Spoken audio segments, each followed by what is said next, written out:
Kiekvieną kartą, kai prasideda laida, aš vis galvoju, kaip reikia pasisveikinti.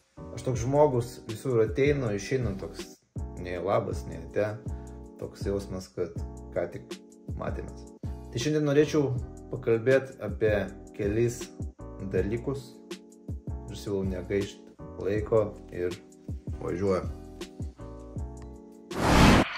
Sveiki draugai. Šiandieną serijoje mes vežim automobilį pas Darių, kėbulininką. Ten mums aptankstys durelės. Po visų darbų važiuosim pas dažytoją Mykolą. Čia va galite restoraną pamatyti. Ir po to žiūrėsim. Atkime į darbus. Kurva. Negaliu. Tai ties čia sereikai siūlau jau išjungti šį epizodą, o mes pakalbėkim apie Lambo.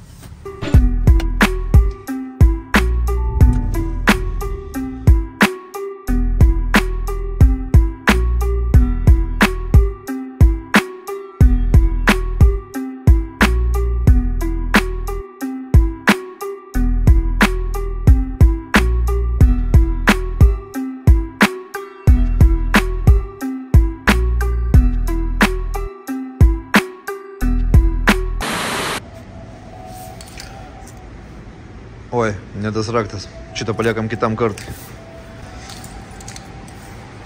Ką, turim Lamborghini Urus. Iš techninės pusės tai čia 4 litrai po kapotu, V8, 6 PM arklių, 8 PM newtonų. Ko tikrai čia užtenka, esu pats asmeniškai patikrinęs trasoj ir galiu pasakyti, kad likau nustebintas, kaip toks didelis, masyvus džipas gali save vesti trasoj lenktynių sąlygom. Mano manimu, čia yra vienintelis džipas, į kurį tu atsisėdi ir pamiršti, kad tu esi visureigi. Nes nuo pat pradžių, kai tu iššoki į šitą mašiną, užsikuri ir nori jau pradėti važiuoti, dinamiškumas mašinos, kaip jinai įsibėgėja, kaip jinai save veda posūkiuose. Tai čia sunku iš tikro perduoti žodžiais. Čia reikia tiesiog vieną kartą pravažiuoti, kad suprast, apie ką aš kalbu. Aš nesu didelis džipų gerbėjas, bet Urusą pripažįstu. Čia yra išbalansuota viskas, tiek sportas, tiek komfortas. Tai būtent jeigu kalbam apie šį modelį, tai čia komplektacija yra geresnė negu baziniam variante. Skirtumai, kokius jūs dabar galite pamatyti akivaizdžiai, tai čia visi šitie karbono performances, ko nerasit baziniam. Galo tai būtų sėdinės, jeigu jūs matot, jos yra čia lygiai tokios pačios kaip ir prieki, jokio skirtumo, ar tu sėdi prieki, ar tu sėdi gale, sėdisi lygiai taip pat patogiai. Mes žinom, kad šitas automobilis turi brolį. Tas brolis yra SQ8. Yra žmonių, kas sako, kad šitie du automobiliai yra panašus, kad čia praktiškai tas pats, tai kam permokėti, kai gali gauti tą patį už pigiau. Ir šitoj vietoj aš nesutikčiau. Taip, panašumų kažkokių yra, bazė ta pati, bet pripažinkim, vidus Uruso yra solidesnis. Aš vairavau ir SQ8, ir Urusą. Čia kaip ir ta pati mašina, ta pati bazė, bet Urusas vis tiek vairuojasi kitaip. Praplausim jį tunelinai. Tai dabar atsiras iškart tokių žmonių, kurie apsiverks, pasakys, kad kaip tu taip gali? Taigi subraižys visą mašiną čia dabar. Reikės poliruoti kėbulą, perdažinėti. O nereikės. Mašina aptraukta apsauginė plėvelė. Jau patikrinta ne vieną kartą, kad su ją nieko baisaus neatsitinka. Tai jeigu ir pas jūs buvo tokių atvejų, kad jums subraižė tą mašiną, tai aš galiu prisipažinti, kad aš kiekvieną dieną plaunu visą savo mašinas tunelinėse ir su tokia problema nesu susidūręs. Nežinau, gal man sekasi, bet abejoju. Tai jeigu jūs neplaunat tą mašiną savaitę, 2 ir ten prisikaupė jau purvo, kad smėlis būna prilipęs ten su akmenukais ir šiaip kažkoks kietas purvas, tai jo, galimai, kad kai užvažiuojat, tas pirmas sluoksnis neišplauna ir kartu su to smėliu, su visko jum ten prabrėžia. Tai sutinku, šitoje vietoje yra tiesos. Bet jeigu jūs plaunat kiekvieną dieną ir ta mašina būna praktiškai ir taip švari ir jūs taip profilaktiškai kartą į dieną užvažiuojat, palaikyti tą švarą, tai jokios problemos čia nematau. Ir tą patį dabar darysim su Urus. Tai dabar, kol dar nevažiavau į tunelinę, noriu čia kai kam gal pamokyti, kai kam parodyti. Čia iš asmeninės patirties papasakosiu. Kai pirmą kartą gyvenime atsisėdau į Lambo, tai pirmų dalykų, ką negalėjau suprast, kaip įjungti drive'ą. Nes, kaip matot, čia pavarų bėgio svirtelės nėra, D irgi raidės mes niekur nematom. Tai esmė yra tokia, kad atsisėdė į mašiną, užsikurt, paspaudė mygtuką ir kad pajudėti į priekį, tai reikia lopetas paspausti į save, būtent pliusą. Kitas dalykas tai yra vairavimo režimai, modai. Tai italai šitoje vietoje irgi pasižymėjo ir paliko viskas italų kalba. Visose Lamborghini parašyta itališkai. Tai kad žinotumėt, Strada čia yra miesto režimas, sportas tai čia ir taip aišku, Corsa čia toks lenktyninis variantas, kaip individualas būna. Sabija ir Terra čia ant žvyro. Žvyro ir bekeliai skirti režimai. Ir Neve čia žiemos režimas. Sniego kaip pilna, tai tam tinkamiausias. Kas liečia modų dabar išsiaiškinom, dar turiu pasakyti, kad kai įjungiat Corsa, pasikeičia skidelis, įsijungia jau sportiškiausias, koks įmanoma režimas, visa gale pasiruošus, kad tuoj paspaus gazą ir kaip raketa iš starto jinai šaus į priekį. Įsibėgėja mašina iki 100 per 3,5-3,6 sekundės. Čia priklausomai kas sėdi už vairo. Stabdo irgi ne ką blogiau, nuo 100 iki 0, kad pilnai sustot. Jei tai reikia 35 metro asfalto dangos, kad visiškai sustot. Kas liečia stabdžių, tai čia yra karbon keramika, karboniniai stabdžių diskai diametro 4 kem. Tai čia skaitosi vieni iš didžiausių. Čia didžiausi realiai stabdžiai. Jau didesnių net aš nematęs ir man atrodo net nebūna. Prisipažinsiu, esu taip tikrinas šitai mašinai stabdžius, kad net dūmai iš po ratų rūkdavo. Tikiuosi savininkas nežiūri šitą vlogą.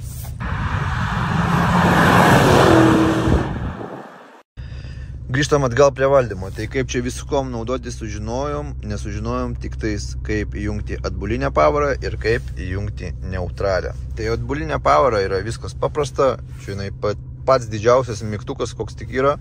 Šitas paspaudi. Čia tokį dashboardas mini. Matom iškart, kur kokia pavara. Parkingas irgi čia prie pat. Ir kaip ir viskas čia paprasta, viskas žmoniškai. Bet vienintelis dalykas, kur man reikėjo pačiam laiko, kad sužinot, kaip tai padaryti, kaip įjungti neutralią pavarą. Jums tai reikia užlaikyti pliusą ir minusą vienu metu. Ir viskas. Turim įjungti ir galima gazuoti. Dar vienas niuansas su režimais, su šitais modais, tai kad, tarkim, jeigu pas tave yra Strada ir tu nori persimesti į Corsa, o po to vėl persimesti atgal į Strada, nes pagrindė tu naudoji pirmus šitos 3, tai į viršų tai spausti negalima, tu negali į viršų nueiti, kad greitai. Ir kad tau nevaikščiot po vieną per visą šitą sąrašą, užtenka tik tai vieną kartą ilgai palaikyti ir iškart persimeta į Stradą. Tai šitą fintą pagrindė žino tik Lambo savininkai. Iš lauko atėjęs žmogus tikrai nežino šito bairio. O dabar važiuojame į tunelinę. Noriu pranešti, kad tiem, kas nori anksčiau gal pamatyti kažkokius užkulisius, kaip vyksta tie visi filmavimai, kažkas, kas nepatenka į šitą YouTube epizodą, tai visada gali pasiekti mano asmeninį Instagramą ir pamatyti visus tos backstage'inius dalykus. Kitas dalykas, žinau, kad daugelis iš jūsų norėtų ir aš pats norėčiau, kad šie epizodai būtų pusės valandos, kem minučių, gal net ir valandą. Bet supraskit, kad aš karpau šitos video ir bandau iškarpyti taip, kad visus tos tarpus tarp žodžių, visus tos nereikalingus veiksmus, pavyzdžiui, varžto sukimas, kai ten užima minutę, 2-3, tai aš tai padarau, kad jums tai užtruktų 1 sekundę, nes pripažinkim, kad neįdomu būtų tą minutę žiūrėti, kaip man ten sekasi ar nesiseka sukti tą varžtą. Tai sutaupydamas jūsų ir savo laiką, nors savo aš čia galbūt nesutaupau, kadangi man tai užima daugiau laiko tai padaryti, tai sutaupydamas jūsų laiką, aš bandau iškarpyti visas nereikalingus momentus ir viską pateikti, ko labiau suspaustame formate. Tai tikiuosi suprantat ir palaikot šitoje vietoje mane. Tai pakalbėkim šiandien šiek tiek apie praeitį ir šiek tiek apie ateitį. Kas liečia praeities, tai daugelis iš jūsų žino turbūt, kad aš turiu 124 Mersą, kad čia mano pirma mašina, čia mano projektas. Iš tų laikų neliko pas mane ir nebuvo net kažkokios labai stiprios medžiagos. Kad galėčiau jum parodyti, perteikti visą tai, tai nesusuksiu jokio gero video apie šią istoriją, galiu tik papasakot žodžiais. Tai šitą dalyką jūs žinot, bet mažai kas iš jūsų žino, kad apart Merso pas mane buvo dar viena svajonė, kuri buvo neįgyvendinta. Tai šiandien noriu jum papasakot apie tai. Žodžiu, netempsiu gumos ir pasakysiu iš karto, kad ta svajonė buvo BMW E24. Senas šeštukas, taip. Aišku, laikas eina, svajonės biški keičiasi. Jeigu kažkada aš norėjau turėti tiesiog tokį BMW'ą garaže, stokinį, ledinį, dabar biški planas pasikeitė. Aš norėčiau jį turėti irgi su body kitu, irgi su naujesniu varikliu, galbūt BPM8 su 8 pavarų dėžių. Žodžiu, norėčiau turėti seną kėbulą su body kitu, bet jau su naujais viduriais. Tai ką aš noriu pasakyti? Šį kartą aš noriu viską padaryti jum matant, nuo nulio, nuo pačio pirkimo iki pat galo. Nežinau, kiek tai laiko užtruks, bet darysim po vieną žingsnį. Miestai irgi buvo pastatyti ne per vieną dieną. Pirmas dalykas tai yra mašinos pirkimas. Ir jau šitoj vietoj atsirado problemų, nes nepaslaptys, kad šitas BMW'as yra labai retas, galite pažiūrėti patys, yra tik 2 skelbimai Auto Pliuse, vienas iš jų kainuoja 30 000, kitas kainuoja 19. Apie mobilę dėja iš vis nekalbu, nes ten kainas dar didesnis, autogidė iš vis jų nėra, su paieškom bus šiokios tokios bėdos. Aišku, už tokią kainą kaip projektui man netinka, nes aš vis tiek pjausiu kėbulą, darysim body kitą, salonas bus irgi modifikuotas. Aišku, man reikia jo pilno, su visais bumperiais, su visom smulkmenom, ta prasme, aš ieškosiu neišardyto. Tai galiu iškart pranešti, kad pradėjau tokias vidinės paieškas per savo pažįstamus, per savo draugus. Pavyko rasti vieną variantą, biškį už Vilniaus, tai rytoj važiuosiu apžiūrėti jį, nieko jau kol kas negaliu pakomentuoti, dar pats nematęs. Jeigu tas variantas man netiks, tai jau mąstysiu kažką žiūrėtis iš aukcionų, iš Amerikos. Galbūt net paimsiu kokį skendusi variantą, kad būtų pigiau. Nes kaip ir sakiau, variklio ir dėžės būklė man mažiausiai rūpi. O daužtas nelabai tinka, nes labai sunku tokiam modeliui gauti kažkokias kėbulo dalis. Skendės variantas, manau, tiktų man labiausiai, vis tiek reikės dažyti visą kėbulą. Tai čia vat kas liečia mano planų. Pamenu komentaruose žmonės rašydavo, ar bus dar kažkokių projektų. Tai vat ir prašau, vat jums ir projekto pradžia. Dar vieną dalyką, ką norėčiau jums šiandien parodyti, tai yra toks appsas. Čia nėra kažkokia reklama, tiesiog mano iš asmeninės patirties, ką naudoju, jums rekomenduoju. Noriu jums parekomenduoti appsą, kuris skirtas automobilio priežiūrai ir vairuotojų patogumui. Ta prasme, aš senai sakiau, kad Lietuvoje trūksta kažkokio vieno appso, kur galėtų būti daug dalykų viename. Ir pagaliau mes jį turim. Tai va, prašau, čia visiškai nemokamas appsas, vadinasi Car One. Dėka jo aš pastebėjau, kad pas mane baigėsi galiot vairuotojo pažymėjimas. Ta pažymėjimą mums duoda 10 metų ir prisiminti visada tą datą, kada jis baigia galioti, tai, ne tas galvoja, kaip sakoma. Siūlau iš tikrųjų atsisiųsti patiem, viską išnagrinėti, manau, visiems jums jis patiks. Aš dabar neužregistravęs, neturiu savo vardų automobilio, deklaravęs, dėl to mes nematom datų. Kai prisijungsit per Smart ID, pasitvirtinsit savo tapatybę, matysit vairuotojo pažymėjimo galiojimo laiką, matysit draudimo galiojimo laiką, matysit techninės apžiūros galiojimo laiką. Jeigu kažkur kažkada užstriksit, visada galėsit pakviesti pagalbą kelyje.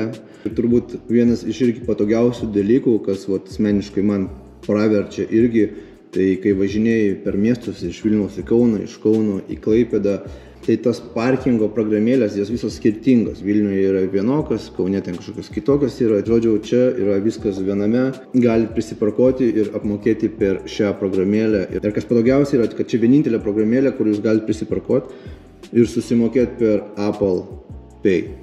Tai niekam nepaslaptys, kad programėlę sukuria CarVertical.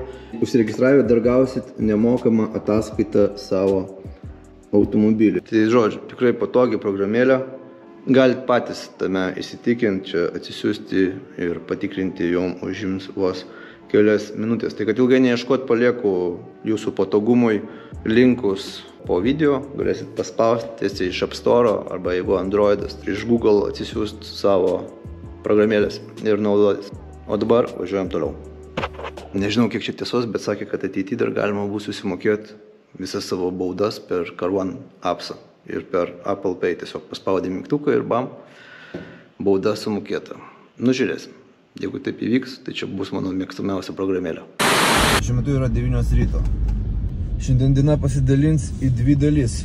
Tai pirmoji dalis yra dabar mane pakvietė į tokią įmonę pavadinimu Asvela, kuri užsiima variklio blokų galvų šlifavimais ir kitais darbais. Tai kadangi aš dabar jau blogeris, tai mane pakvietė, kad aš nufilmuočiau, to pačiu ir pats pamatyčiau, kaip visas procesas vyksta, kaip dirba prie mano variklio ir to pačiu parodyčiau jum. Tai čia kas liečia pirmos dalies dienos, o antroji dalis važiuosim žiūrėti šeštuką.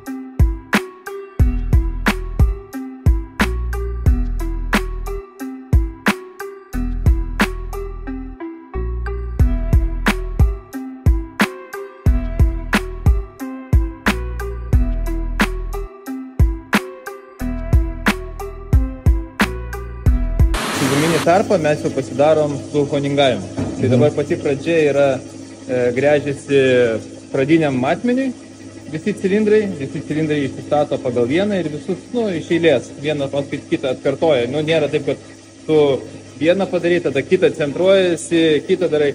Tai šitas staklės yra išmanęs tom, kad padariusios vieną cilindrą centravusios, kitus lygiai grečiai tai padarys. Tai jokio nuokrypio nėra. Kaip anksčiau būdavo su rusiškam. Vieną įsistatėjai, traukiai, kitą ten pastūmai kažkur iš šono, vėl padarėjai.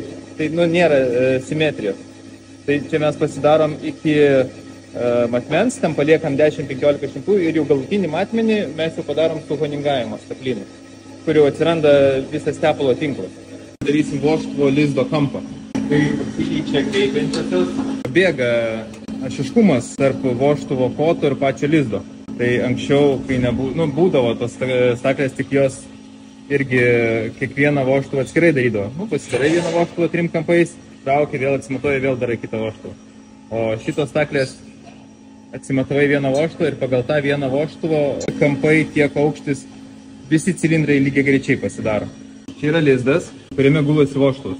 Čia yra kreipinčioji, mes to kreipinčio jau pakeitėm. Dabar kreipinčios pas tai buvo standartė špižinės, dabar jau sudėjom bronzinius. Tai bronziniai yra, čia jau performances skaitosi, temperatūros režimai visai kitokie. Špižinė kreipinčioji, jeigu, pavyzdžiui, atsiranda vožtuvo disbalansas, jinai gali trūkti, nes špižius yra kietas, bet trapus, o bronza jau jinai yra tokia paslankesnė. Tai kaip pasikeitė čia krypiančioji, pasikeičia vožtuvo kryptis. Kaip jisai status, aišku, čia vožtuvai dabar net, čia tavo vožtuvai. Bet jisai, ten gali taip, jisai stovėti, gali taip. Tai, kad to nebūtų, mes pjaunam lizdus pagal kreipiančią. Kreipiančioji centruojasi vadinamas pilotas, jie yra vačinai. Pagal kreipiančiosios matmenį paimamas yra pilotas. Įsitaiko, išsicentruoja. Ir tada pjaunasi lizdas. Lizdas pjaunasi 3 kampais, iš gamyklos yra išėję 3 kampai. Pats vožtuvas turi akivaizdų, tai 1 kampą kem 5 laipsnių. Šitie yra tokie, čia yra 90, kem 5 ir čia būna 60, pagal jau gamintą. Kadangi čia irgi yra sportiniai vožtuvai, tai jisai taip pat turi 3 kampus, bet pagrindinis kampas beveik visą laiką yra 45 laipsnių, kuris glaudžiasi su pačiu lizdu. Matai, labai akivaizdžiai matosi, čia dabar 3 kampai ant lizdo. Va čia naisut yra 1, 2 ir va čia yra 3. Tai atsitiko 2 dalykai. Pirmas dalykas, tai paskambino šeštuko savininkas ir pasakė, kad jau galiu atvažiuoti žiūrėti. O antras dalykas, kad pasikeitė kaina iš 3000 į 5, kas man labai nepatiko, nes buvom sutarę vieną kainą. O dabar jinai pasikeitė. Tai važiuojam pažiūrėti, ką jis čia iš vis siūlo ir ar verta ten iš vis kažką žiūrėti. Sveiki. Jisai pas mane jau čia stovi metų turbūt 15. O ne? Kažkaip dirbau firmoje, atrodė, nėra laiko šitą ant savęs dirbti, bus laiko daugiau pasirodo. Bet čia tai biški drėgmės gavęs. Ne, jisai buvo toksai pakirmėjęs jau postipriai. Durų apačios supuvusios, sparnai irgi jau iki manęs buvo. O dugnas kaip? Tvarkyti.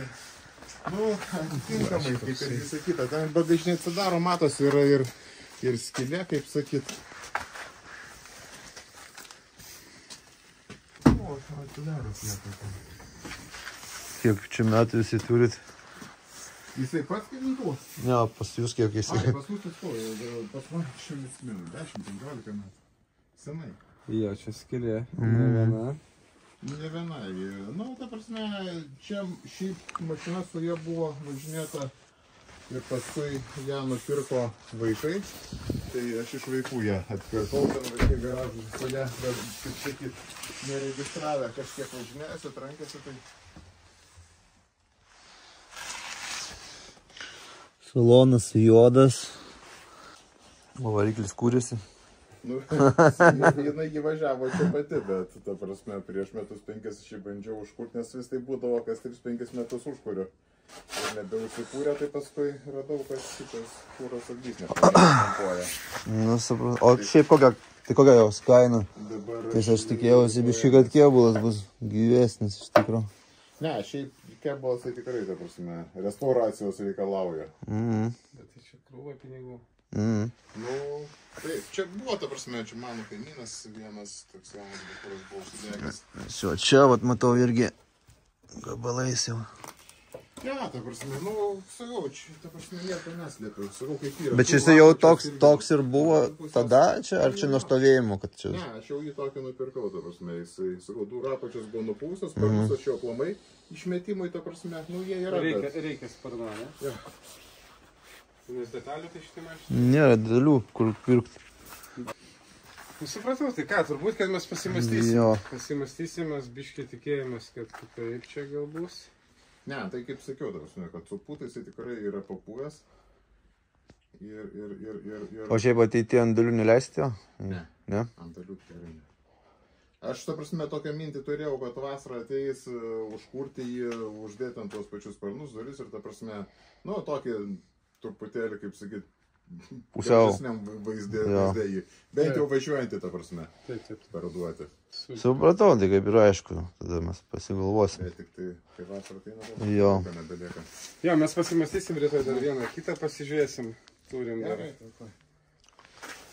Sakau, čia tokie bakūrai žiūrėtų, jie, ta prasme, kaip ir lygiai sako, papuošiu vaizdą, sako, jie visi tokie. Taip, žiūrėjom, taip, ir Anglijose, tipo visur. Iš Amerikos gal atvažiuoja švaresni. Tai vat buvo irgi mintis iš Kalifornijos dabar Bet man tai amerikonų nepatinka jų buferiai, ta prasme. Čia skonio reikalas. O man kaip tik atvirkščiai kažkodėl tai Amerikos labiau buferiai patinka. Ką, gerai. Tai kol kas dėkui, jei ką turim numerių, pasukti, gerai. Nieko nesakykit pats šokę, kas čia ką tik buvo, nes realiai nemokamai turbūt neimčiau to bamso, nes ten tiesiog nebūtų iš ko įlipdyti. Nu patys matėt, kas čia ką tik įvyko. Didelė skylė čia, o ne mašina. Tai variantas lieka vienas. Aš dar vieną variantą pasižiūrėsiu Lietuvoje, bet kažkaip praradau viltį Lietuvoje rast, tai greičiausiai, kad siųsiu iš Amerikos. Tai va tokie reikalai. Nepamirštam, kad konkursas su Mersu vis dar vyksta. Paspaudžiam like, pasidalinam, jeigu galit. O iš mano pusės šiandien tiek, susimatom kitą savaitę. Čiau.